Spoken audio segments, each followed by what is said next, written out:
Cameras on smartphones are going through a bit of a revolution. Just last year it was pretty cool to have 2, this year that bar was raised to 3, and now what you're looking at is the Samsung Galaxy A9 with 4. You might well be thinking then, why would I need 4 cameras on my phone? And the answer to this comes in the form of flexibility. You've got an ultra-wide camera followed by a telephoto, then a main camera, and then one just used for depth perception.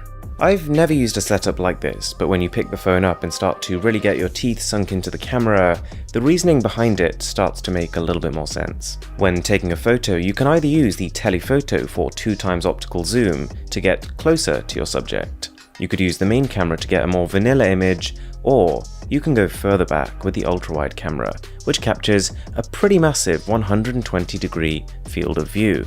That's about what most people can see with human vision, and while it creates this fisheye effect that not everyone's gonna love, images feel spacious and landscapes are going to look great on this phone. You can also record 4K video on this ultra-wide camera, and I gotta say, footage looks pretty comparable to that of a high-end action camera. I did notice a weird change in color temperature when switching between these cameras, but it's very likely because this is pre-production software and I'm pretty sure it'll get fixed. So then, as you probably guessed, this phone has got every camera mode we've ever seen on a Samsung phone. Everything from panorama to live focus to super slow motion, AR emoji and more. Camera-wise, this is the full package, and it's really just a lot of fun to experiment with all the options that this assortment of cameras gives you. I could see it being an appealing phone for people who are really into their social media. I'm also going to be making a detailed camera comparison with this phone, so if you aren't already subscribed to the channel, it would really mean a lot to me if you could. The weird thing then is that it's not a flagship phone. Here in the UK, the A9 is going to be £549, which I could see converting to about $600 in the US.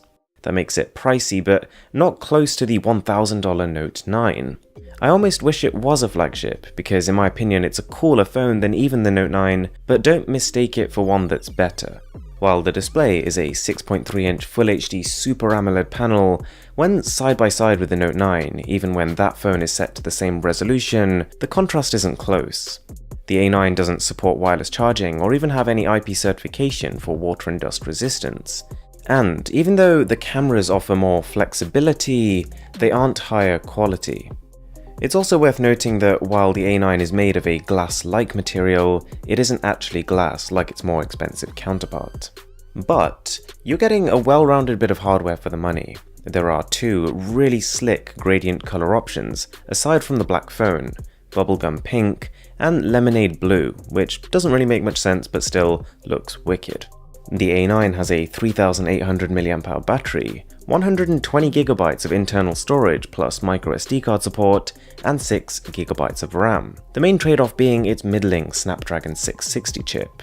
The UI still feels plenty fast, but in terms of gaming, this would be a way behind phones like the OnePlus 6 or Pocophone F1.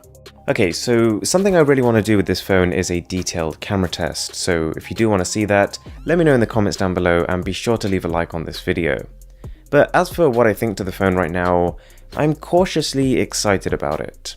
It's not a powerhouse and doesn't have the best display on a £500 phone, but it's looking like a really adventurous twist, one that I could see myself carrying with me for that ultra-wide lens alone. Thanks a lot for watching guys, my name is Aaron, this is Mr. Who's the Boss, and I'll catch you in the next one.